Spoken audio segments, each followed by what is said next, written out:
Welcome to mat geo classes. Geography में जैसे हम लोग पढ़ चुके हैं अब तक कि जो पृथ्वी है ये पृथ्वी की उत्पत्ति कैसे हुई, रीजन ऑफ द अर्थ कैसे हुआ, अर्थ के सरफेस पे कैसे जो है आपके डिफरेंट चीज़ें आई, कैसे बनी, महाद्वीप महासागर कैसे बने, उन्हीं को हम लोग को अब देखना है। आगे चल करके फिर महाद्वीप महासागर के उत्पत्ति के बाद कैसे माउंटेन्स आए, कैसे माउंटेन्स का फॉर्मेशन हुआ, ये भी हम लोग आगे चल करके पढ़ेंगे। तो जैसे कि कहा जाता है बिग बैंग थ्योरी से पूरा हमारा ब्रह्मांड बना, ब्रह्मांड बनने के बाद फिर हमारा स्टार्स बने, स्टार्स से जैसे सूर्य है, सूर्य से हमारी पृथ्वी की उत्पत्ति हुई, और जब अर्थ का फॉर्मेशन हो गया तो उसमें ढेर सारे आपने सिद्धांत पढ़े कि कैसे कैसे किस किस वैज्ञानिक ने क्या अपनी विचारधाराएं रखी कि पृथ्वी कैसे बनी होगी। उसके बाद क्या हुआ कि जब पृथ्वी बन गई तो पृथ्वी की सतह पर जो है आपके जल आया। जल कहां से आया, वायुमंडल कैसे बना या किस तरह से बना, तो पहली परिकल्पना आपकी यही होती है कि कैसे जो है आपके एक पृथ्वी के ऊपर कैसे जल आ गया या किस तरह से वायुमंडल का निर्माण हुआ।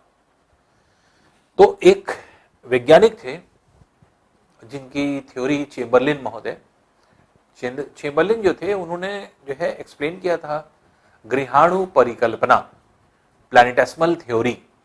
प्लैनेटेसिमल या गृहाणु किसको कहा गया, ग्रह के अणु, पार्ट। तो प्लैनेटेसिमल जिसको कहा जा रहा है वो प्लैनेट्स के पार्ट है, छोटे छोटे पत्थरों के टुकड़े मिल करके बड़े पृथ्वी को बनाते हैं, ऐसा उनकी विचारधारा थी। और जब चेम्बरलिन ने इस विचारधारा को दिया तो बहुत इफेक्टिव सिद्धांत उनका नहीं था पृथ्वी की उत्पत्ति से संबंधित। इसलिए जो चेम्बरलिन ने चेम्बरलिन महोदय ने जो आपके कहना चाहा पृथ्वी की उत्पत्ति के विषय में, वो बहुत हद तक अगर देखा जाए तो वो बहुत ज्यादा अच्छा एक्सप्लेन नहीं कर पाए। लेकिन उन्होंने अपने थ्योरी में, प्लैनेटेसिमल थ्योरी के आगे ये भी आगे थोड़ा सा एक्सप्लेन कर दिया कि कैसे पृथ्वी पर जल आ गया, वायुमंडल आ गया। तो पहले हम लोग क्या करेंगे, हम लोग पढ़ने जा रहे हैं महाद्वीप और महासागरों की उत्पत्ति, लेकिन जो है आपके एक तरह से हम लोग सबसे पहले करने क्या जा रहे हैं, सबसे पहले एक चेम्बरलिन की परिकल्पना को पहले पढ़ रहे हैं, तो ये चैप्टर पढ़ने में हम लोगों को आसानी होगी। अब है क्या ये, इसको हम लोग देख लें। चेम्बरलिन ने क्या कहा या किस तरह से उन्होंने एक्सप्लेन किया कि कैसे पृथ्वी पर जल या वायुमंडल आया होगा। तो इनका मानना था क्योंकि गैसी गोले से, जो गैस का गोला था, तारा जिसको उन्होंने कहा, उसी गैस के गोले के से निकले हुए जो पदार्थ थे वही पदार्थ जो है ठंडे हुए, और पृथ्वी जो होगी, अर्थ जो थी वो आपके पहले एक तरह से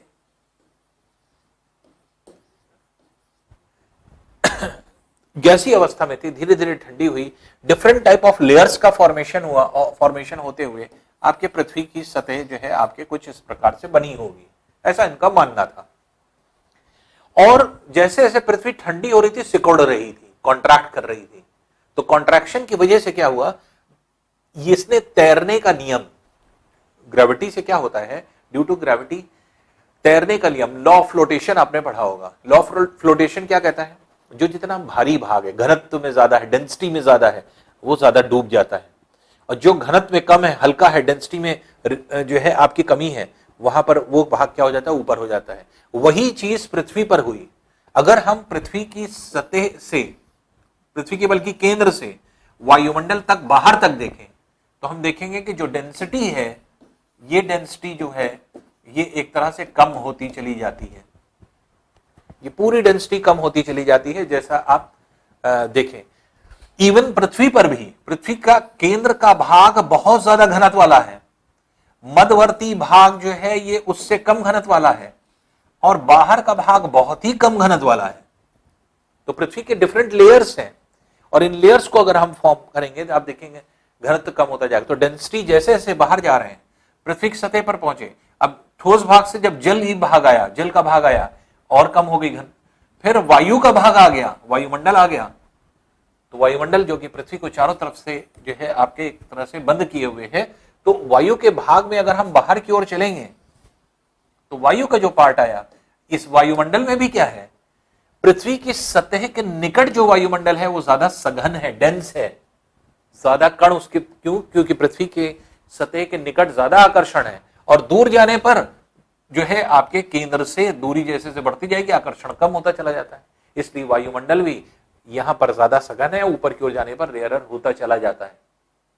इसलिए पृथ्वी पर क्या हुआ, पृथ्वी पर पहले ठोस भाग आया, ठोस का भाग ज्यादा घनत्व वाला है तो अंदर रहेगा, उसके बाहर जल वाला भाग था बाहर की सतहों पर, और उसके बाहर वायु वाला भाग होगा जो कि डेंसिटी में कम होता जा रहा है। तो चेम्बरलेन का ऐसा मानना था कि जैसे जैसे पृथ्वी सिकुड़ती जा रही थी वैसे वैसे क्या हो रहा था, ठोस का भाग निकट आने लगा और बाहर की ओर धीरे धीरे करके कुछ गैसें लिबरेट होने लगी होंगी और धीरे धीरे गैसें लिबरेट होने लगी। पृथ्वी के ठोस हो जाने के बाद वायुमंडल कैसे बना, पृथ्वी के ठोस हो जाने के बाद अंदर क्या है, विभिन्न प्रकार के तत्वों का निर्माण हो गया, एलिमेंट्स का फॉर्मेशन हो गया। किस तरह के एलिमेंट्स, एलिमेंट्स जैसे आपने पढ़े होंगे बहुत सारे एलिमेंट्स, जैसे आपके रेडियो एक्टिव एलिमेंट्स कहलाते हैं, रेडियोधर्मी पदार्थ जिनको कहते हैं। रेडियो एक्टिव एलिमेंट्स क्या होते हैं, ऐसे एलिमेंट्स जिसके अंदर से सेल्फ डिसइंटीग्रेशन होता रहता है, अल्फा बीटा गामा जो है पार्टिकल्स निकलते रहते हैं जिसके अंदर बहुत ज्यादा ऊष्मा होती है। तो उस तरह के जो है आपके एक तरह से रेडियो एक्टिव एलिमेंट्स बन चुके थे। तो पृथ्वी के अंदर अगर देखा जाए जगह जगह पर रेडियो एक्टिव एलिमेंट्स थे। तो पृथ्वी के ठंडे होने के बाद भी जब रेडियो एक्टिव एलिमेंट्स बन गए तो उसके अंदर से विघटन होने लगा, डिसइंटीग्रेशन होने लगा, फिर पृथ्वी के अंदर गर्मी आने लगी। किसकी वजह से, रेडियो एक्टिव एलिमेंट्स के डिसइंटीग्रेट करने की वजह से। और जब ये डिसइंटीग्रेट होने लगे तो इतनी ज्यादा टेम्परेचर हो गया कि ठोस भाग जो था वो पिघलने लगा। ये पूरा जो है आपके ठोस भाग जो है पिघली हुई अवस्था में जाने लगा। और जब ये पिघली हुई अवस्था में जाने लगा तो इसमें देखा गया कि अंदर जगह जगह पर पिघले हुए जो है आपके एक तरह से सरफेसेस मिले। जो अंदर का भाग था ये चट्टानें पिघलती जा रही थी टेम्परेचर ज्यादा होने की वजह से। और यही जो आपके पिघला हुआ भाग है, जब कोई भी चीज गर्म हम लोग करते हैं तो आयतन में उसका विस्तार होता है, वॉल्यूम बढ़ता है। तो अंदर ही जब कोई चट्टान पिघलेगी तो उसका वॉल्यूम बढ़ेगा, लेकिन आसपास की चट्टानें उसको बढ़ने नहीं देंगी। तो इसलिए क्या लगाएगा, चट्टान पे बल लगाएगा। तो इसलिए अंदर क्या बढ़ रहा था, अंदर बढ़ रहा था प्रेशर। और ड्यू टू प्रेशर क्या हुआ, जो पदार्थ थे, जो मटेरियल था, जो सब्सटेंस था, जो मोल्टन मटेरियल था, वो ड्यू टू हाई प्रेशर बाहर की तरफ रास्ता बना करके आपके बाहर की ओर निकलने लगा होगा। ऐसा चेम्बरलेन मान रहे हैं। ये सब देखिए चेम्बरलेन पूरी जो है चीजों को बता रहे हैं एक सीक्वेंस वाइज कि क्या क्या हुआ होगा।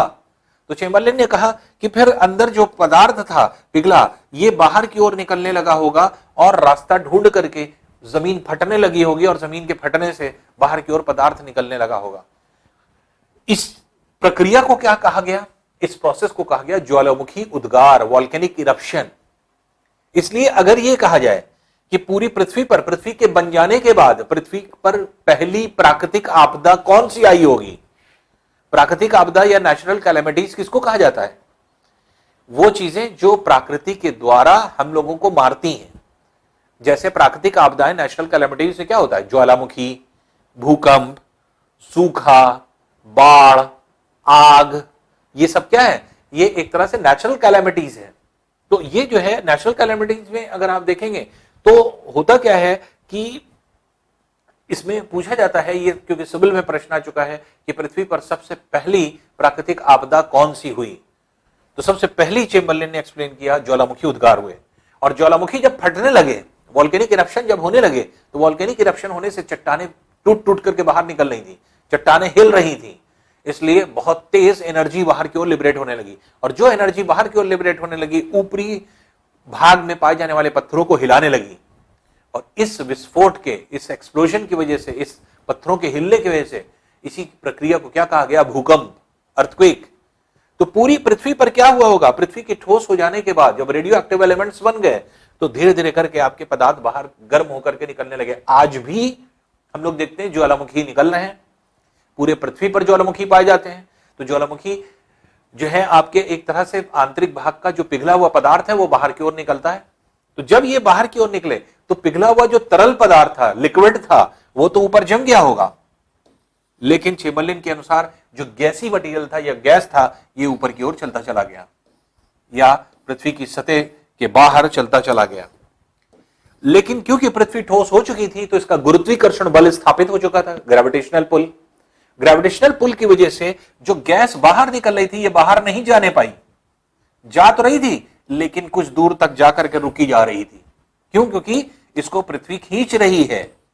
किसकी वजह से? गुरुत्वाकर्षण बल की वजह से, ग्रेविटेशनल पुल की वजह से। और इस ग्रेविटेशनल पुल की वजह से धीरे धीरे करके आपके पूरी वायुमंडल जो है आपके एक तरह से धीरे धीरे गैसें इकट्ठा होने लगी। और ये गैसें जब इकट्ठा हो गई, इन्हीं गैसों के जो है मिक्सचर को क्या कहा गया? इसी को कहा गया वायु, एयर। तो फॉर्मेशन ऑफ एयर हुआ, तो जो ये आपके एक तरह से गैस बनी। और गैस जो है आपके एक तरह से गैस का फॉर्मेशन हुआ, डिफरेंट गैसेस मिली, मिक्सचर ऑफ गैसेस को हम क्या कहते हैं? आपके एयर कहते हैं। इसके मतलब वायु का निर्माण हुआ। और वायु धीरे धीरे करके पूरी पृथ्वी को चारों तरफ से उसने घेर लिया, एक एनवेलप बना दिया।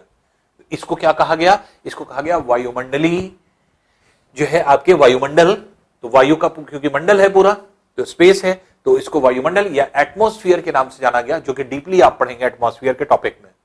तो ये अगर हम लोग देखें तो इसमें मेनली क्या है कि जितना भी आपके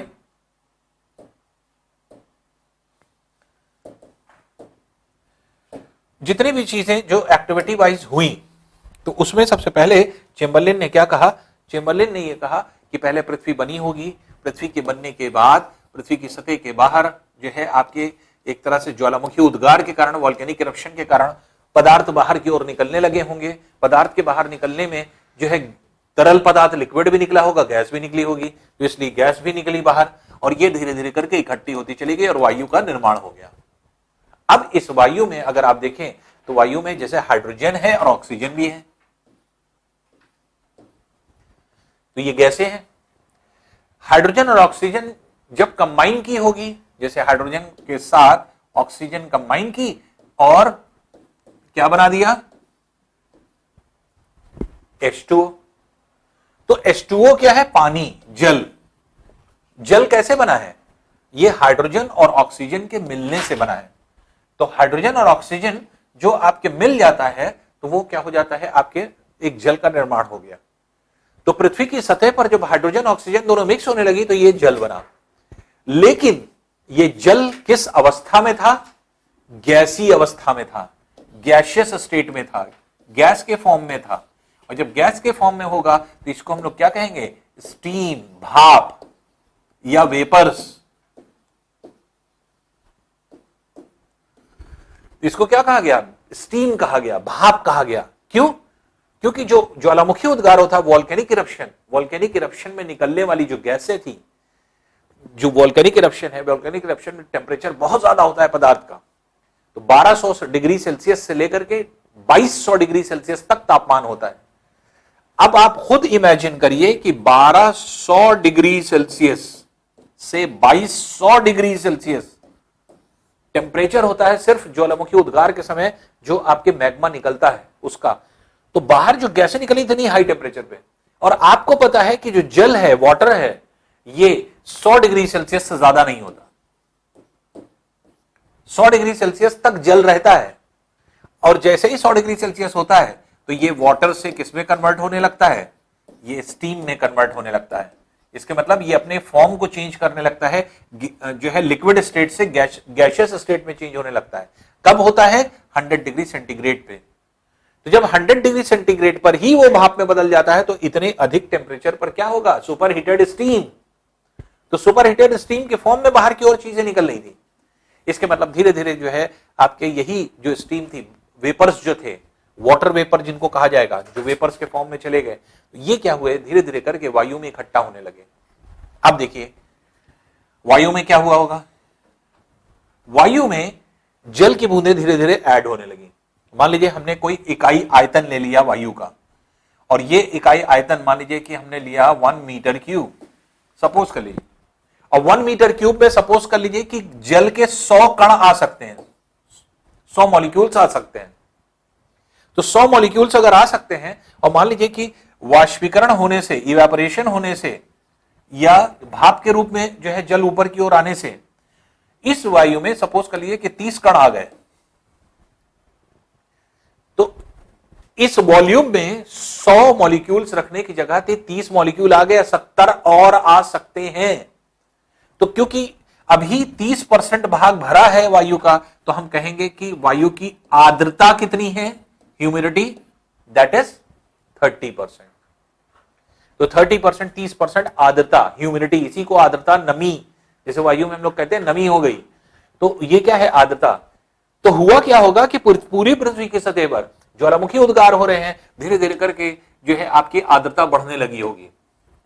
आर्द्रता बढ़ते बढ़ते बढ़ते बढ़ते 30 की जगह 50 जो है मॉलिक्यूल्स हुए होंगे, 70 हुए होंगे, 80 हुए होंगे, 90 हुए होंगे, और जब 100 मॉलिक्यूल्स पहुंच गए, 100 रखने की जगह थी और 100 मॉलिक्यूल्स पहुंच गए, तब वायु क्या हो गई, वायु फिर सैचुरेट हो गई। तो इसी को क्या कहा जाता है, सैचुरेटेड एयर।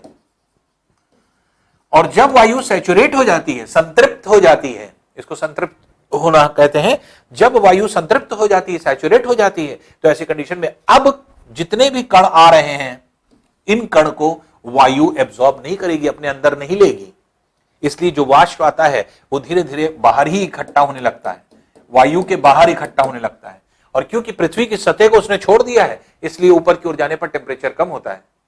इसलिए धीरे धीरे करके ऊपर के टेम्परेचर, तो जो भाप आ रही है, जो आपके वेपर्स आ रहे हैं, ये वेपर्स धीरे धीरे करके जल की बूंदों में कन्वर्ट होने लगते हैं। माइक्रो पार्टिकल्स होते हैं, बहुत सूक्ष्म कण, छोटे छोटे बूंद के कणों में कन्वर्ट होने लगते हैं।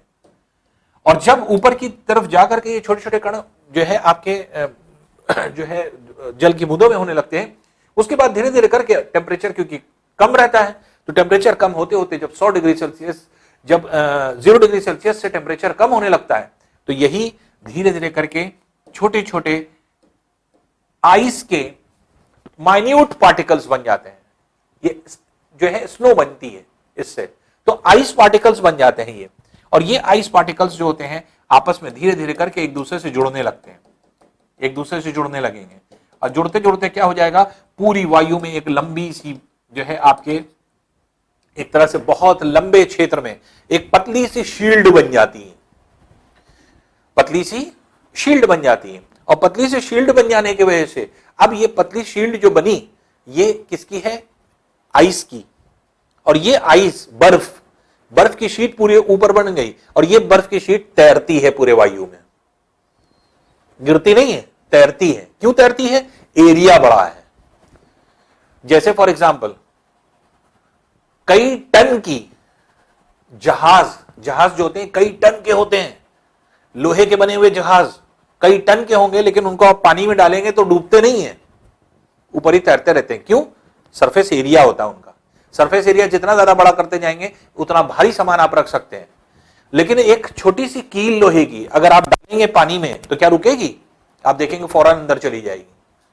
जब एक छोटी सी कील लोहे की वो डूब जाती है, लेकिन कई टन जो है भारी आपके जहाज होते हैं वो तैरते रहते हैं। क्यों, सरफेस एरिया ज्यादा होने की वजह से। उसी तरह से ऊपर भी होता है वायुमंडल में।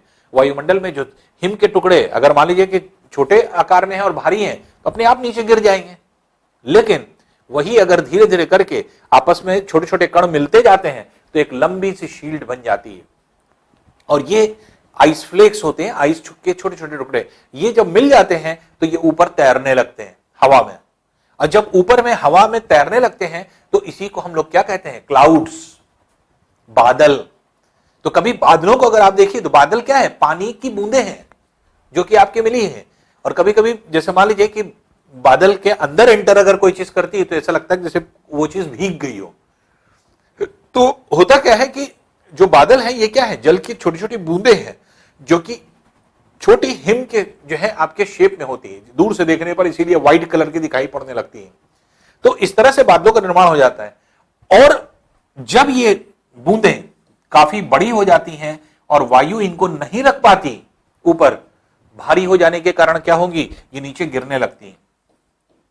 और जब ये नीचे गिरने लगती हैं तो इस अवस्था को क्या कहा जाता है, इसे कहा जाता है वर्षण।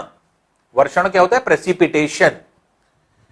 तो प्रेसिपिटेशन होने लगता है, इसके मतलब कि जब वायु संतृप्त हो जाती है तो प्रेसिपिटेशन होता है। प्रेसिपिटेशन मींस अब किस रूप में जो है आपकी चीजें नीचे आ रही हैं, जल नीचे आ रहा है। अगर जल के रूप में आता है, लिक्विड के फॉर्म में आता है, तब हम लोग कहते हैं रेनफॉल, वर्षा। लेकिन अगर हिम के रूप में आता है तो हम लोग कहते हैं स्नोफॉल। तो प्रेसिपिटेशन जो है, वर्षण जो है, वो दो तरह का होता है। वर्षण में वर्षा भी होती है और हिमपात भी होता है। इसका मतलब स्नोफॉल भी होगी और रेनफॉल भी होगा। तो प्रेसिपिटेशन में दोनों चीज, तो प्रेसिपिटेशन शुरू हो जाता है। चेम्बरलिन का यही मानना था कि धीरे धीरे करके, क्योंकि ज्वालामुखी उद्गार हो रहा था, ज्वालामुखी उद्गार होने से जल के कण जो बन रहे थे स्टीम के फॉर्म में, वेपर्स के फॉर्म में, ये वायुमंडल में जा रहे थे। वायुमंडल को धीरे धीरे करके उन्होंने जो है इकट्ठा किया।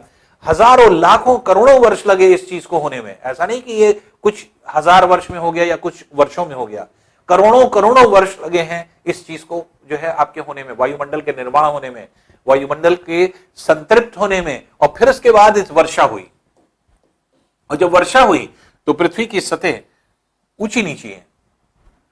तो जहां पर नीचे स्थित भाग थे वहां पर जल भर गया, और जो ऊंचे स्थित भाग थे वो स्थल में कन्वर्ट हो गए।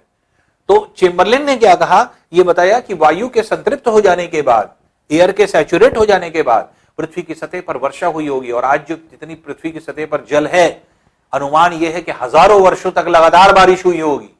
हजारों हजार वर्ष, लाखों लाख वर्ष तक बारिश हुई होगी, तब जाके इतना जल इकट्ठा हुआ है नीचे।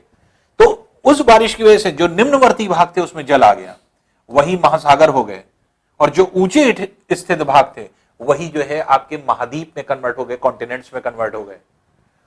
और इसी चेम्बरलिन की विचारधारा को आगे सोचना शुरू किया अन्य वैज्ञानिकों ने कि कैसे जल आया, कैसे पूरी पृथ्वी पर कहीं कहीं जल हो आपको दिखाई पड़ता है, कहीं स्थल दिखाई पड़ता है। तो जो स्थल होते हैं उनको महाद्वीप कहा जाता है, कॉन्टिनेंट्स। जो जल होता है वो उनको महासागर कहा जाता है, ओशंस कहा जाता है। तो ओशंस और जो है आपके एक तरह से कॉन्टिनेंट्स कैसे बने, स्थल और जल कैसे बने?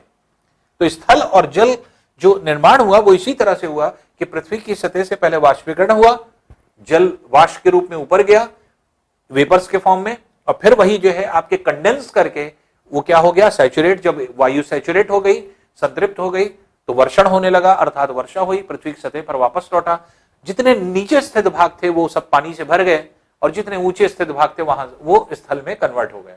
तो स्थली जो है आपके भाग था तो स्थल में ही रह गए, और बाकी नीचे स्थित जितने भाग थे वो सब क्या हो गए, वो सब जो है आपके एक तरह से जलमग्न हो गए। तो चेम्बरलिन की ये विचारधारा है, और ये इस तरह से इन्होंने बताया। लेकिन चेम्बरलिन ने कोई ऐसा सिद्धांत नहीं दिया कि महाद्वीप और महासागरों से उत्पत्ति से संबंधित। तो जो ऑथेंटिक सिद्धांत आए हैं इसी रूपरेखा पे हैं, यही बात कहते हैं कि पृथ्वी की सतह पर बारिश हुई, निम्नवर्ती भाग में जो है आपके एक तरह से पानी भर गया, वही महासागर हो गए, ऊंचे स्थित भाग जो थे महाद्वीप में, कॉन्टिनेंट में कन्वर्ट हो गए। तो लगभग हर वैज्ञानिक का विचारधारा यही है। तो सब ने अपने अपने ढंग से चीजों को बताया है, कैसे बताया है यही आपको देखना है। तो अगर हम जो है आपके एक तरह से थ्योरी के फॉर्म में अगर हम देखें तो महाद्वीप एवं महासागरों की उत्पत्ति से रिलेटेड जो हम लोग पढ़ेंगे वो ये 5 सिद्धांत हैं जो कि हम लोग पढ़ने जा रहे हैं। पहला सिद्धांत है लॉर्ड केल्विन का, लॉर्ड केल्विन की परिकल्पना, hypothesis of Lord kelvin. Lord kelvin क्या सोचते थे, या इन्होंने किस तरह से जो है आपके बताया कि कैसे पृथ्वी पर जल और जल कैसे आया और महाद्वीप और महासागरों का निर्माण कैसे हुआ। फिर इसके बाद हाइपोथेसिस ऑफ लैपवर्थ एंड लव। लैपवर्थ ने पहले जो है विचारधारा दी, और विचारधारा में कुछ संशोधन किया लव ने। तो लव ने जो है उसमें चेंज किया, और जो है आपके एक तरह से ये विचारधारा सामने आई, और क्या चीज जो है उन्होंने बोली, ये सारी चीजें आपको क्लियर होगी। फिर यहां से सिद्धांत में थोड़ा सा ट्विस्ट आता है। ये दोनों सिद्धांत तो सिंपल थे, डायरेक्ट थे, तो इसलिए बहुत ज्यादा चेंजेस नहीं दिखाई पड़े, बहुत ज्यादा चीजें जो है एक्सप्लेन नहीं हुई। अभी हम लोग डिटेल वे में पढ़ते हैं। फिर एफ.बी. टेलर नामक वैज्ञानिक जो थे, तो इन्होंने जो है अपने प्रयास को किया 1910 में। इन्होंने पहले अपने जो है विचारधारा को जो है एक तरह से कलमबद्ध किया और लिखा उसको, और फिर इसके बाद उसको पब्लिश कराया 1912 में, 1912 में। तो उन्होंने इस बात को बताया कि कैसे महाद्वीप डिस्प्लेसमेंट हो रहा है, ड्रिफ्ट कर रहे हैं, रेंग रहे हैं, तो महाद्वीप कैसे चल रहे हैं ये बताने की कोशिश करी, और इस हिसाब से बताया कि हाँ कैसे जो है महाद्वीप महासागर कैसे बने होंगे। फिर इसी का मॉडिफाइड फॉर्म एल्फ्रेड वेगनर ने दिया। तो एल्फ्रेड वेगनर जो आपके हैं, तो उन्होंने अपना विचारधारा दी कि अब जैसे एफबी टेलर थे, एफबी टेलर ने सीधे बताया कि ऊपर की जो सतह है ये सब तैर रही है, चल रही है। तो हम लोग जिस पर जमीन पर हैं, ये सारी जमीन जो है वो तैर रही है किसी चीज पर। किस चीज पर तैर रही है ये आगे चल करके स्पष्ट होगा। ये सब बहुत इंटरेस्टिंग चीजें हैं। ये सब ऐसा नहीं कि ये सिर्फ कहानियां हैं, ये इंटरेस्टिंग फैक्ट्स हैं जो आप जानेंगे इन सभी चीजों को। तो ये सारी चीजें क्या है, जिस पर हम लोग जमीन पे हैं वो भी किसी चीज के ऊपर तैर रही है। वो क्या चीज तैर है, वो कौन सी ऐसी चीज है जिसके ऊपर ये तैर रही है, ये देखना है। वो जल नहीं है, तो इसलिए वाटर नहीं है। वो ऐसा नहीं है कि जमीन के नीचे जल है, जमीन के बहुत ऊपरी भाग में ही जल है, अंदर कहीं जल नहीं है। तो उसकी वजह क्या है?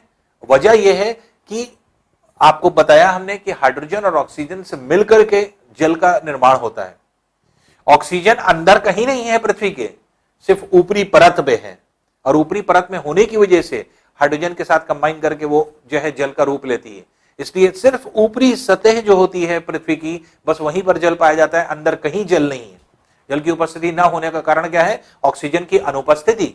ऑक्सीजन कहीं नहीं है, तो इसलिए अंदर अगर हम पृथ्वी के जाएंगे तो कहीं पर 20 जो है आपके एक तरह से 20 किलोमीटर गहराई तक मैक्सिमम हम बोल रहे हैं, वहां तक अवसादी चट्टानें पाई जाती हैं, जो भी आप चट्टानों का टॉपिक पढ़ेंगे। और मुश्किल से जो पानी की गहराई है अगर आप देखेंगे तो बहुत ज्यादा, तो 2 किलोमीटर, 4 किलोमीटर, 5 किलोमीटर पे पानी खत्म हो जाता है, उसके अंदर पानी नहीं है।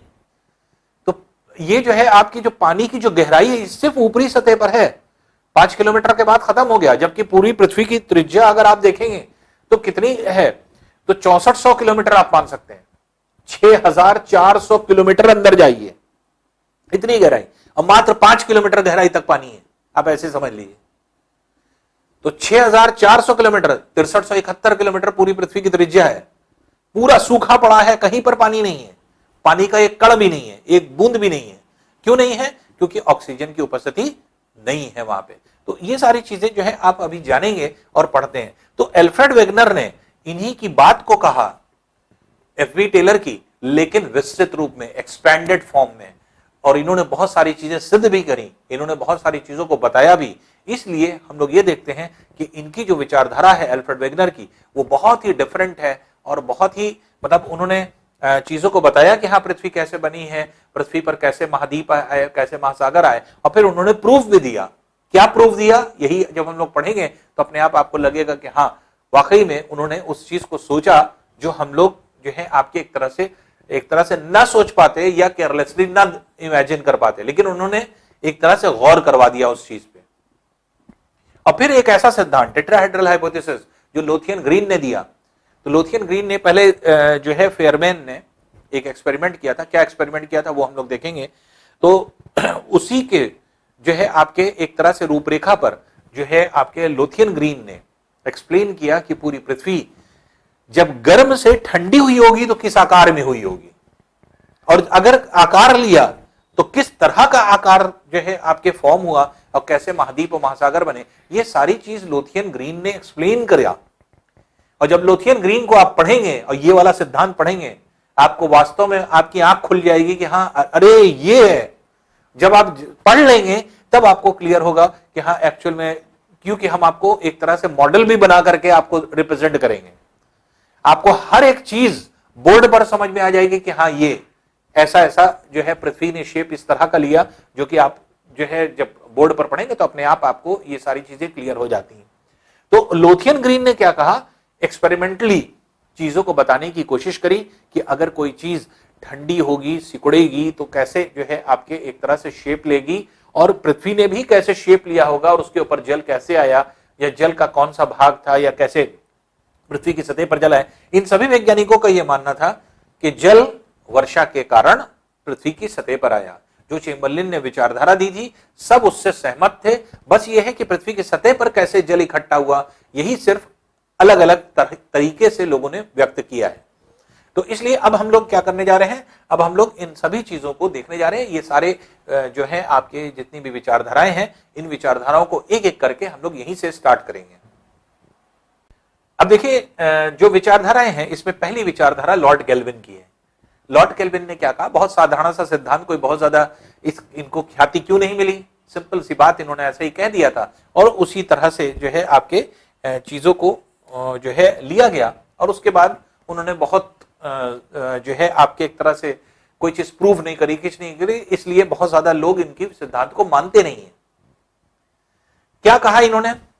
इन्होंने दो तीन चीजें की बात कही। तीन चीजें ध्यान रखिए, अपने आप इनका सिद्धांत खत्म हो जाएगा। बस इन तीन चीजों पे इन्होंने एम्फेसिस किया।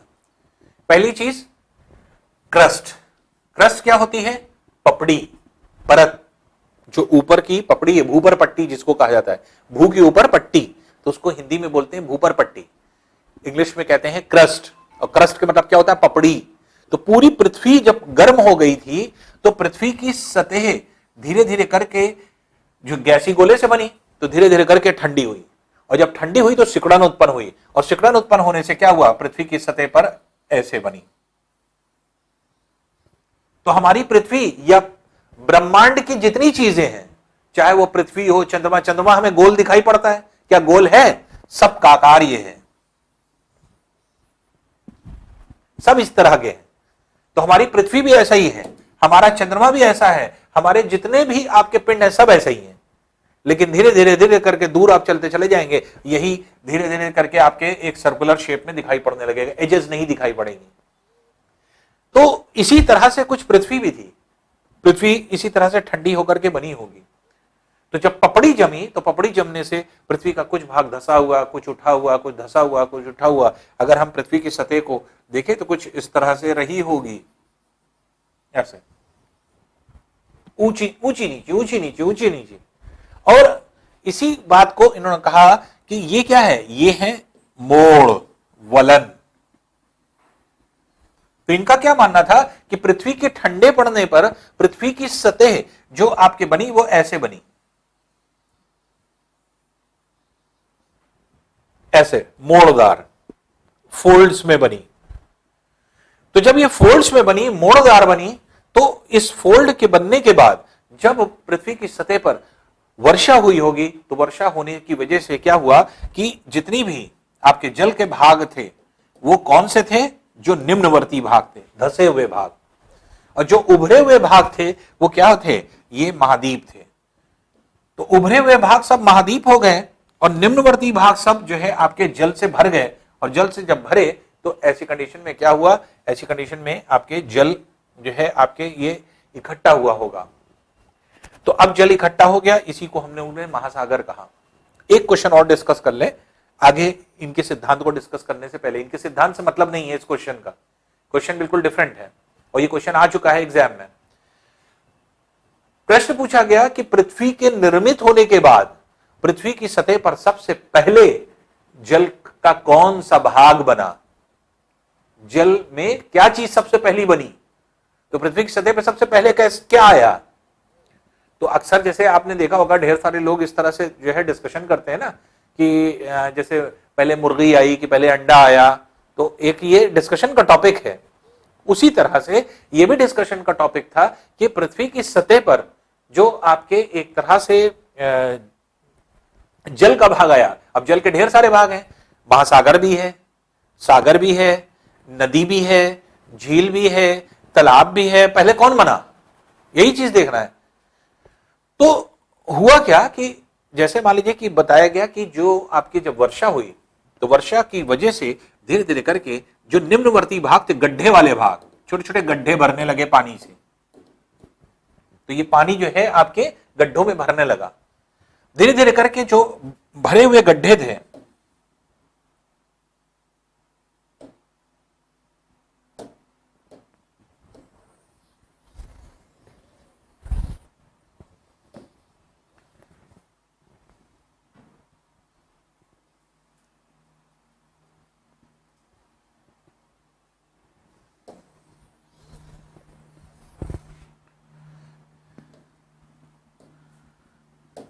अब जो गड्ढे थे वो कैसे थे या किस तरह से?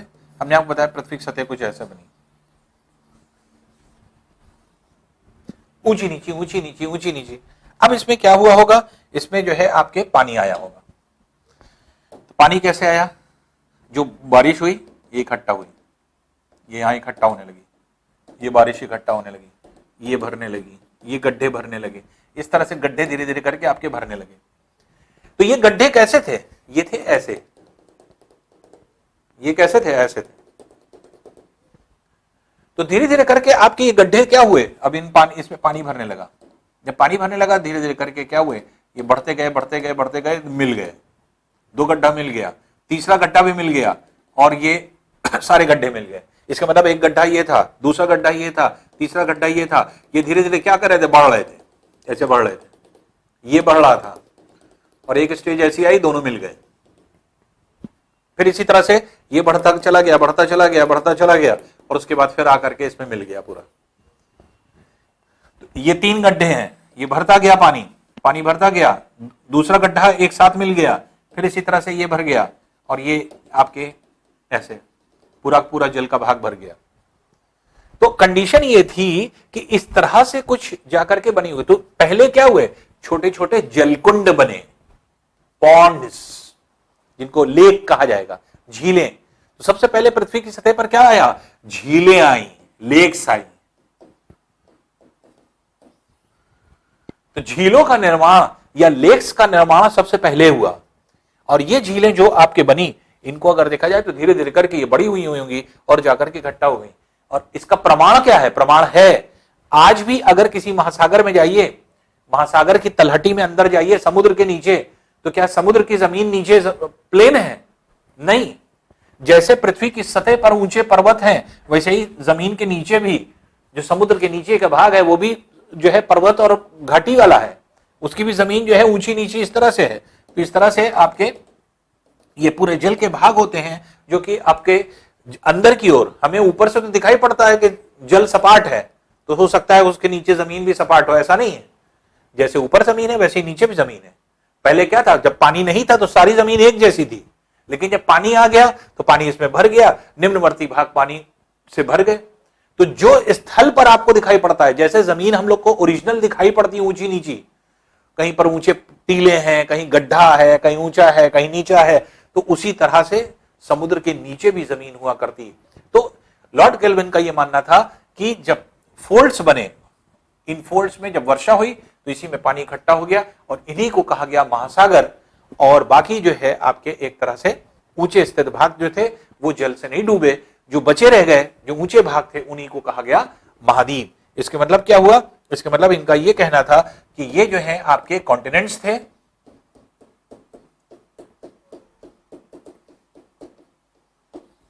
और ये थे महासागर, ओशंस। तो इस तरह से अगर हम लोग देखें तो इस तरह से महासागर और महाद्वीप आए होंगे लॉर्ड केल्विन के अनुसार। लेकिन इन्होंने बहुत ज्यादा अच्छा एक्सप्लेनेशन दिया नहीं था, तो इसलिए बस ऐसे ही विचारधारा इनकी पढ़ ली जाती है। फिर इन्हीं के बाद जो विचारधारा आई वो आपके लैपवर्थ और लव की आई। इनका क्या मानना था? देखिए, जो लैपवर्थ थे, लैपवर्थ का मानना बिल्कुल सिमिलर था जो लॉर्ड केल्विन का था। और लॉर्ड केल्विन का भी यही चीज मानते थे कि पृथ्वी का जब ठंडी हुई होगी तो कुछ जो सतह है पृथ्वी की कुछ ऊंची नीची इस तरह से है, और ऊंची नीची सतह होने की वजह से पृथ्वी की सतह पर कहीं ऊंचा भाग, कहीं नीचा भाग, कहीं ऊंचा भाग, कहीं नीचा भाग। और अगर हम पृथ्वी में इस तरह के फोल्ड की बात करते हैं, वलन की बात करते हैं, तो ऊंचे स्थित भाग को एंटीक्लाइंस कहा जाता है।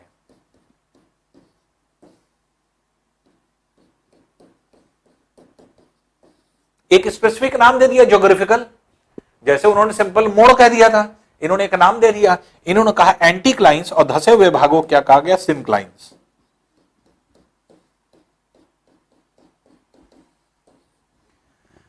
तो लैपवर्थ ने क्या किया? लैपवर्थ ने यह कहा एंटीक्लाइंस और सिनक्लाइंस का जो है आपके एक तरह से कॉन्सेप्ट दिया, और लैपवर्थ ने यह कहा कि पूरी पृथ्वी जब बन गई तो पृथ्वी के ऊपर ऊपर नीचे जमीन इस तरह की थी। इसका मतलब एंटीक्लाइंस और सिनक्लाइंस से बनी हुई थी। एंटीक्लाइंस सिनक्लाइंस क्यों था यह एक्सप्लेन नहीं किया। और एंटीक्लाइंस सिनक्लाइंस में उन्होंने कहा कि जब बारिश हुई तो बारिश होने से जितने सिनक्लाइन वाले भाग थे, सिनक्लाइंस जो थी वो सब जलमग्न हो गई, जल से डूब गई। तो इन सब में जलमग्न हो गया भाग, और ये जो है आपके डूब गया। तो इसमें क्या है कि इसमें अगर हम लोग देखें तो इनका भी यह मानना था कि जो निम्न स्तरीय भाग थे वो सब जल में डूबे हुए थे, ये जल में डूबा हुआ भाग था। तो इनका यह मानना था कि ये जो आपके धसे हुए भाग हैं यही सिंक्लाइंस हैं,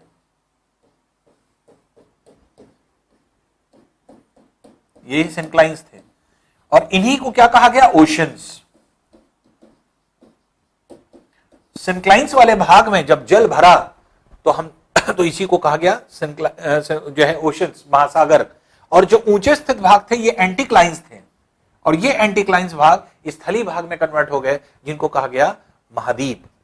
तो जो है आपके महाद्वीप या कॉन्टिनेंट्स के नाम से जाना गया। तो ये सब क्या हो गए, एंटीक्लाइंस जितने थे ये सब एंटीक्लाइंस थे। तो एंटीक्लाइंस जो थे ये एक तरह से कन्वर्ट हो गए किसमें, कॉन्टिनेंट्स में। कुछ इस तरह से जो है आपके एक्सप्लेनेशन था किसका, ये था आपके लैपवर्थ का। लेकिन इन्होंने ऐसा एक्सप्लेन नहीं किया कि ये क्यों ऐसा पाया जाता है, पृथ्वी की सतह पर ऊंचा नीचा कैसे हो गया। इस चीज को एक्सप्लेन किया लव ने। लव जो थे उन 1907 में लव नामक वैज्ञानिक जो थे उन्होंने बहुत इंपॉर्टेंट चीज को डिस्कस किया। अब वो चीज आपको तब समझ में आएगी, थोड़ा सा हम जो है आपके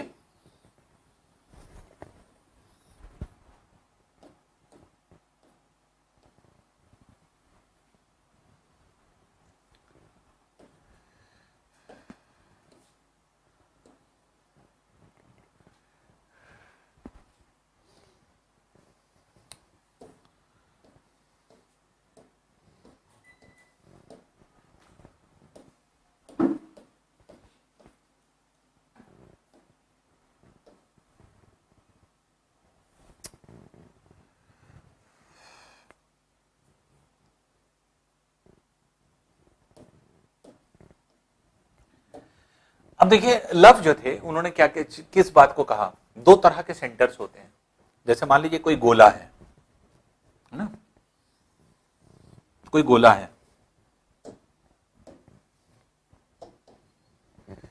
गोले का एक सेंटर होता है जो यहां से समान दूरी पर होगा। इस सेंटर को क्या कहेंगे, ज्यामितीय केंद्र, ज्योमेट्रिक सेंटर। और एक सेंटर वो होता है कि हर वस्तु का भार, कोई भी वस्तु है उसका भार उसके मिड पॉइंट से नीचे एक्ट करता है, उसको क्या कहा जाता है, वो गुरुत्व केंद्र होता है, सेंटर ऑफ ग्रेविटी। तो नॉर्मली क्या होता है कि अगर हम किसी गोले को ले लें, किसी एक पदार्थ का बना हुआ, लोहे का, तांबे का, किसी भी तरह का, लकड़ी का, कोई भी अगर आप मटेरियल ले लीजिए और एक समान पदार्थ से इसको बना दीजिए, तो जो केंद्र होगा कौन सा, ज्योमेट्रिक सेंटर, ज्यामितीय केंद्र, जिसको हमने कहा कि सतह से समान दूरी पर ज्योमेट्रिक केंद्र होता है। और गुरुत्व केंद्र जहां भार एक्ट करता है, भार भी यहीं पे एक्ट करेगा तो सेंटर ऑफ ग्रेविटी भी यही हो जाएगी। तो जितनी भी चीजें होती हैं दोनों केंद्र एक जगह पर होते हैं। लेकिन एक एग्जांपल ले लीजिए, जैसे फॉर एग्जांपल मान लीजिए आपने ये गोला बनाया, लेकिन इस गोले का नीचे वाला हिस्सा लोहे का है और ऊपर वाला हिस्सा एल्युमिनियम का बना दीजिए जो कम घनत्व वाला है। एल्युमिनियम का घनत्व ज्यादा कम होता है, लोहे का ज्यादा होता है। दो पदार्थ से मिलाकर के अलग अलग बना दीजिए। जब अलग अलग बना देंगे तो आप देखेंगे कि सेंटर ऑफ ग्रेविटी कहां चली गई, नीचे चली आई। इस पिंड का भार यहां से एक्ट करने लगेगा, भारी वाला भाग के पास चला जाएगा। ज्यामितीय केंद्र यही है, लेकिन यहां पर इसका क्या हो गया, यहां पे गुरुत्व केंद्र यहां पर लगने लगा। अब जब गुरुत्व केंद्र, सेंटर ऑफ ग्रेविटी यहां लगने लगेगा तो यहां से यह सतह पास है, यहां से यह सतह दूर है, यहां से यह सतह पास है, यहां से यह सतह दूर है। तो अगर किसी गोले में ऐसा लगने लगे कि जिधर की तरफ भारी पदार्थ है उधर की तरफ सेंटर ऑफ ग्रेविटी अगर खिसक गई, तो ऐसी कंडीशन में कहीं दूरी कम होने से ज्यादा आकर्षण बल होगा, ज्यादा खींचेगा, और दूरी ज्यादा होने से कम खींचेगा। तो लव ने बताया क्योंकि पृथ्वी एक जैसे पदार्थ से नहीं बनी है, कहीं भारी पदार्थ है, कहीं हल्के पदार्थ हैं, अलग अलग पदार्थ हैं, इसलिए ज्यामितीय केंद्र और जो है आपके जो सेंटर ऑफ ग्रेविटी है, ये दोनों अलग अलग जगह मौजूद है। और अलग अलग जगह मौजूद होने की वजह से हुआ क्या कि पूरी पृथ्वी है, ज्यामितीय केंद्र का सेंटर तो यही है, ज्योमेट्रिकल सेंटर, लेकिन अगर मान लीजिए कि सेंटर ऑफ ग्रेविटी कहीं अलग होगी तो यहां पर और यहां से दूरी डिफर कर गई, हर जगह की दूरी अलग हो गई। दूरी अलग होने से आकर्षण बल कम होगा। आकर्षण अगर ज्यादा दूरी है तो आकर्षण बल कम, दूरी कम है तो आकर्षण बल ज्यादा। तो जहां ज्यादा आकर्षण होगा वो भाग धंस जाएगा, अंदर खिंच जाएगा, और जहां कम आकर्षण है, कम खींचा जा रहा है, वो भाग ऊपर रह जाएगा। इसीलिए पृथ्वी का कुछ भाग ऊपर और नीचे रह गया। ऐसे जहां पर ज्यादा खिंचाव हुआ वहां पर धंस गया, और जहां कम खिंचाव हुआ वहां पर भाग ऊंचा रह गया। तो इन लव का यह मानना था कि सेंटर ऑफ ग्रेविटी और ज्योमेट्रिक सेंटर, ये दोनों ऐसी जो है आपकी चीजें हैं जो पृथ्वी के एक नहीं हैं। और पृथ्वी का अगर एक नहीं है तो इसलिए पृथ्वी की सतह पर एक समान आकर्षण बल नहीं लगा। पृथ्वी की सतह को ये सतह, ये सतह, ये सतह एक समान बल से नहीं खींची गई। अगर एक समान बल से खींची जाती तो पृथ्वी की सतह पर क्या होता, तो एक समान सपाट सतह होती पृथ्वी की। लेकिन सपाट सतह क्यों नहीं है? क्योंकि जहां पर ज्यादा खिंचाव हो गया वो भाग धंस गया, जहां पर कम खिंचाव था वो भाग उड़ गया, उठा रह गया, बहुत ज्यादा नहीं धंसा। इसलिए पृथ्वी की भाग में क्या है, आप इस तरह से ऊंचा नीचा भाग देखेंगे। चाहे वो पृथ्वी हो, चाहे वो चंद्रमा हो, चाहे जितनी भी चीजें, चाहे जितने ग्रह हैं, सब ऐसे हैं। पृथ्वी का आकार भी यही है, चंद्रमा का आकार भी यही है, जितने ग्रह हैं सबका आकार यही है। लेकिन पृथ्वी की जगह पर अब यहां पर क्या है कि जो बचे हुए भाग हैं, इसमें क्या है, अब ये जो धसे हुए भाग हैं, इन धसे हुए भाग में अगर आप देखेंगे तो यहां पर जल भर गया, ये जल है, ये जल भर गया, यहां जल भर गया, यहां जल भर गया। अब इसका आकार लगभग क्या हो गया, गोलाकार। तो हमें दिखने लगा कि जैसे पृथ्वी क्या है, गोल आकार की लग रहा है। क्यों? क्योंकि पानी वानी सब भरने के बाद आपके सारा लेवल एक बराबर हो गया। जबकि पृथ्वी ऐसी नहीं, ऊंची नीची आपके इस पार्ट की मिलकर के बनी हुई। तो ये चीज जो है सेंटर ऑफ ग्रेविटी इन्होंने बताया। और सेंटर ऑफ ग्रेविटी के ज्यामितीय केंद्र पर ना होने की वजह से पृथ्वी की सतह पर असमान बल लगे, और असमान बल लगने की वजह से क्या हुआ कि पृथ्वी का कुछ भाग उड़ गया, कुछ भाग धंस गया, कुछ भाग उड़ गया, कुछ भाग धंस गया। और जिसकी वजह से क्या हुआ कि जो धंसे हुए भाग थे वहां पर जल आ गया, जो उठे हुए भाग थे वहां पर जो है आपके एक तरह से आप ये कह सकते हैं कि वो स्थल में कन्वर्ट हो गए। तो अब इसमें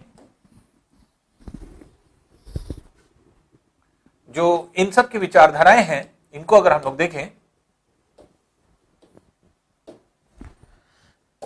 तो इन विचारधाराओं में अगर हम अब लव को पढ़ें तो लैपवर्थ ने क्या कहा कि पृथ्वी की सतह, अब इनकी जो है पूरा जो है आप कॉन्सेप्ट समझ लीजिए। पृथ्वी की सतह कुछ ऐसी है, और लैपवर्थ के हिसाब से जो ऊंचे स्थित भाग हैं ये एंटीक्लाइंस है, और जो धसे हुए भाग हैं ये सिंक्लाइंस है। लव ने भी यही इसी चीज को आगे बढ़ाया, संशोधित किया। और संशोधन क्या किया, इन्होंने आगे एक्सप्लेन किया कि ये धसा हुआ क्यों है, ये उभरा क्यों है। क्यों? क्योंकि जहां पर सेंटर ऑफ ग्रेविटी होगी वहां से ये दूरी पास है और ये दूरी दूर है। जहां दूर है वहां आकर्षण बल कम लगा, खिंचाव कम लगा, इसलिए पृथ्वी का भाग उभरा रह गया। और जहां पर ज्यादा जो है आपके, जहां कम दूरी है वहां पे बल ज्यादा लगा, इसलिए भाग जो है आपके नीचा हो गया। तो इन्होंने दोनों सेंटर्स को, उन्होंने सबसे पहले क्या चीज एक्सप्लेन किया कि पृथ्वी का जो सेंटर ऑफ ग्रेविटी है वो ज्योमेट्रिक सेंटर पर नहीं है, अलग है, जिसकी वजह से पृथ्वी की सतह पर अलग अलग जगह पे अलग अलग बल कार्य करते हैं, और जिसकी वजह से पृथ्वी का कुछ भाग धसा हुआ, कभी उभरा हुआ, कुछ धसा हुआ, कुछ उभरा हुआ, इस तरह से होता है। और इसी को इन्होंने, जैसे आपके एक तरह से लैपवर्थ ने एंटीक्लाइन और सिंक्लाइन नाम दिया, लव ने संशोधित करके क्या कर दिया, सबसिडेंस और अपलिफ्टमेंट। जो भाग धसा हुआ था, उठा हुआ था, तो इन्होंने क्या कहा, इन्होंने इस भाग को कहा यह है अपलिफ्टमेंट वाला पार्ट, और ये क्या है, सबसिडेंस।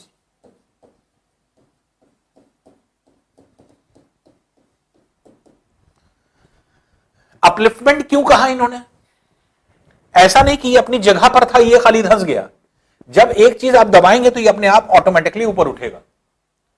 तो जब किसी भी सतह पर अगर मान ली यहां पे बल लगाइए और ये भाग अगर धंसने लगेगा तो आप देखेंगे इसके आसपास के भाग थोड़े से उभरने लगेंगे।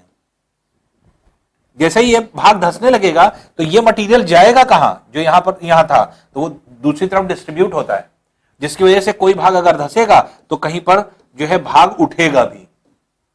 ये उठ इसलिए नहीं रहा है कि अंदर से कोई बल लग रहा है बाहर की तरफ, बल्कि सब्सिडेंस जो है यही अपलिफ्ट करा रहा है। तो लव ने क्या किया? लव ने यह बताया कि पृथ्वी की सतह पर जो सब्सिडेंस हो रहा था उसी वजह से अपलिफ्टमेंट भी हो रहा था। तो जो भाग जो है आपके एक तरह से सबसाइड कर रहे थे, दब रहे थे, क्यों? क्योंकि ड्यू टू हाई जो है आपके एक तरह से ये कहा जाए ड्यू टू हाई प्रेशर, या आप ये कह सकते हैं ड्यू टू जो है आपके हैवी अट्रैक्शन फोर्स, जो आपके ग्रेटर अट्रैक्शन फोर्स की वजह से सब्सिडेंस हो रहा था, और कम अट्रैक्शन फोर्स की वजह से जहां पे कम वहां पे अट्रैक्शन कम था, जिसकी वजह से वो भाग बाहर की तरफ जो है अपलिफ्ट कर गए। तो इनका मानना अलग था। जैसे लैपवर्थ ने सीधे सीधे कहा कि पृथ्वी के ठंडे होने की वजह से जो है आपके पृथ्वी की सतह ऊंची नीची, कहीं पर ऊंचा हो गया कहीं नीचा हो गया भाग, इसको एंटीक्लाइन और सिंक्लाइन उन्होंने कह दिया। लव ने दूसरी तरह से एक्सप्लेन किया।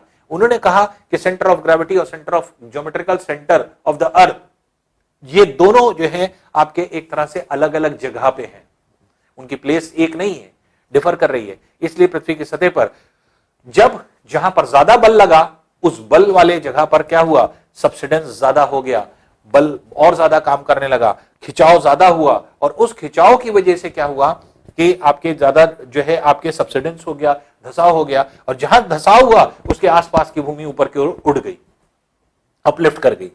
सब्सिडेंस वाले भाग में आपके जल एकत्र हो गया, यही बन गए ओशंस। और उभरा हुआ जो भाग था यही, इसमें जल नहीं आ पाया, ये स्थली रह गए, ये लैंड पोर्शन रह गया। तो ये लैंड पोर्शंस क्या कहलाए? ये कॉन्टिनेंट्स के नाम से जाने गए। तो इनका ऐसा मानना था कि जो है आपके कॉन्टिनेंट्स और ओशंस ऐसे बने होंगे। तो लव की विचारधारा थोड़ी सी साइंटिफिक थी, जो आपके एक तरह से जो लैपवर्थ की विचारधारा थी वो बहुत ज्यादा एक्सप्लेनेटरी नहीं थी, लेकिन क्योंकि आपके लव ने इसको एक्सप्लेन किया, इसको एक्सपैंड किया कि हाँ किस तरह से जो है आपकी ये सारी विचारधाराएं जो इनकी थी, ज्योमेट्रिक सेंटर और सेंटर ऑफ ग्रेविटी का अंतर जो इन्होंने बताया, तो ये क्या है? टेक्निकल चीज है। टेक्निकली वही चीज इसको जो है आपके एक तरह से इमेजिन कर सकता है जो साइंटिफिक टेम्परामेंट का आदमी हो, जिसको साइंस का टच हो। अगर साइंस आपको नहीं आ रही है, आप आर्ट्स के स्टूडेंट हैं, तो इसके ये कॉन्सेप्ट नहीं समझ पाएंगे। क्यों? क्योंकि जब तक आपको समझाया ना जाए, जब आपको समझाया जाएगा तभी समझ में आएगा। खुद से आपका दिमाग नहीं सोच सकता, लेकिन साइंस का स्टूडेंट क्या है? खुद से सोच सकता है इस चीज को। वजह क्या है कि साइंटिफिकली चीजें जो है वो देख रहा है, जान रहा है, इन चीजों को बारे में समझ रहा है। तो इसलिए जो है आपके थोड़ा सा लव का जो टेम्परामेंट था वो साइंटिफिक अप्रोच पे था, और साइंटिफिक अप्रोच पे जो है आपके एक तरह से ये इनका अप्रोच था, तो उस आधार पर इन्होंने बताया कि कैसे महाद्वीप और महासागरों की उत्पत्ति हुई।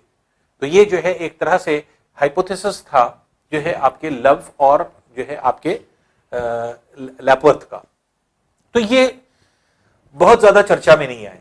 दोनों लॉर्ड केल्विन भी थे और लैपवर्थ और लव भी थे।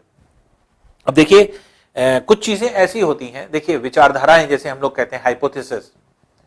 कभी कभी देखिए 10 लोगों ने विचारधाराएं दी, अब 10 लोगों में से 2 की विचारधाराएं बहुत ज्यादा हिट हो गई, 8 लोगों की, कुछ लोग जान रहे हैं कुछ लोग नहीं जान रहे हैं, तो वो एक तरह से बहुत ज्यादा अपीलिंग नहीं है।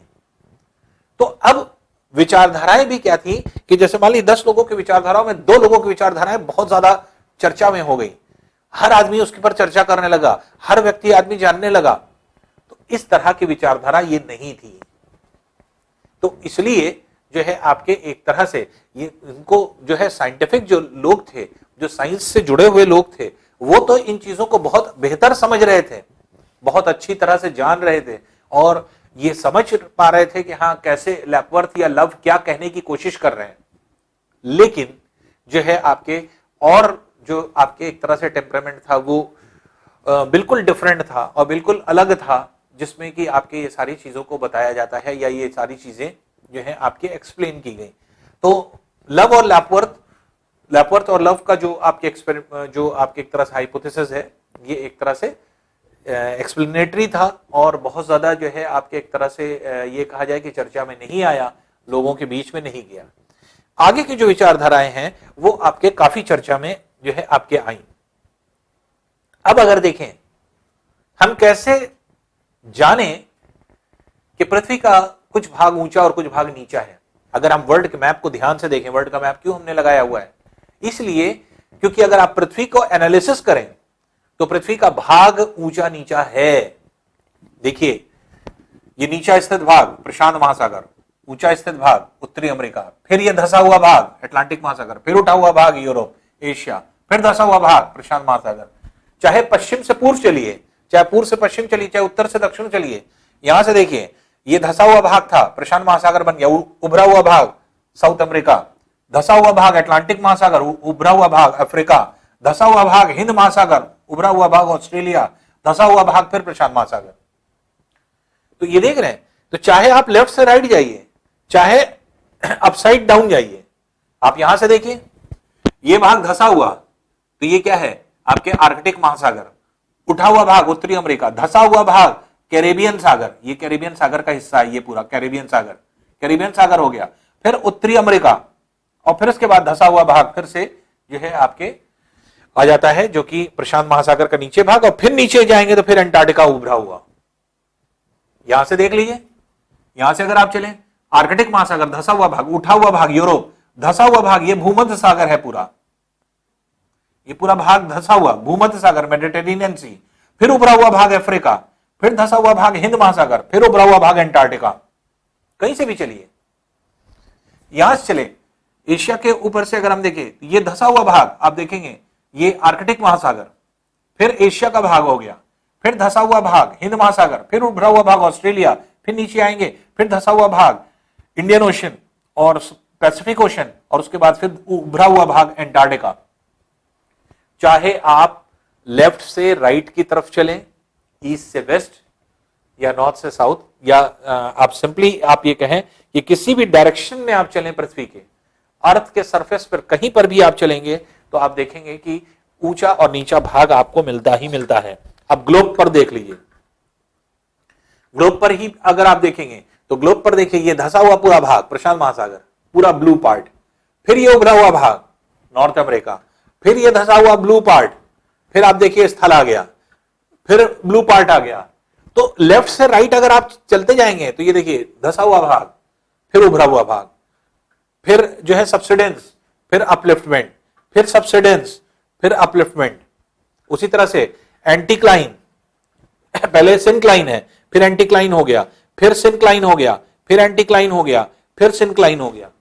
धसाव उभार, धसाव उभार, इस तरह की जो है आपके एक तरह से पूरी जितनी भी आप जो है आप इमेजिन, जितनी भी चीजें आप जो है एक तरह से इसको देखेंगे वो सब आपको क्लियर हो जाएगा कि हाँ लगभग लगभग पृथ्वी का भाग ऐसे ही बना है। तो पूरी पृथ्वी, पूरे ग्लोब को अगर आप ध्यान से देखिए तो हर जगह जो ब्लू वाला पार्ट है ये क्या है, ये है लैंड, ये है वाटर सरफेस, ओशंस जिनको हम कहते हैं, और जो कलरफुल है वो क्या है, ये स्थल है, लैंड सरफेस है, जो कि अलग अलग कंट्रीज को डिनोट कर रहे हैं कलर। तो यहां पर क्या है ये तो आप देख रहे हैं एक समान एक जगह पर कहीं पर कोई स्थल नहीं है, या हमने कहा एक समान कहीं पर जल नहीं है, ऐसा भी नहीं है। बहुत सारे लोग ऐसा समझते हैं कि जैसे आपके आम भाषा में कि जमीन जो है वो पानी पे तैर रही है, नीचे पानी है, पानी वानी नहीं है ऐसा कुछ।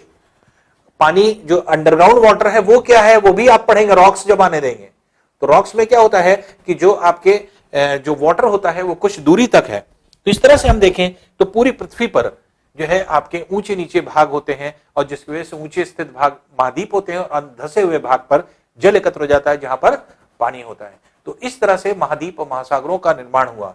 अब थोड़ा सा जो अगले जो आपके टॉपिक हैं उस पर हम लोग आप जा रहे हैं। तो नेक्स्ट टॉपिक हमारा क्या है, देखिए थर्ड पार्ट पे हम लोग चलते हैं।